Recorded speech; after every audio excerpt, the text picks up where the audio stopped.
唉，咁嘅，你唔係之前話你買到個新對牛，我見嘅。唉，唔好提啦，真係。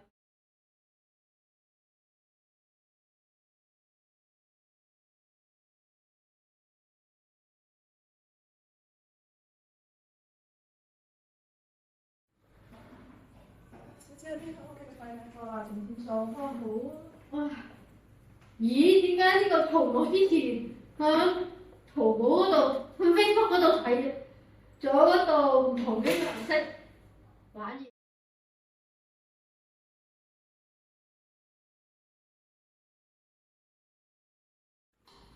咦？佢呢度話係已經簽收咗噶咯噃，點解我都收？點解但係我都收唔到嗰啲退款嘅？咁奇怪嘅？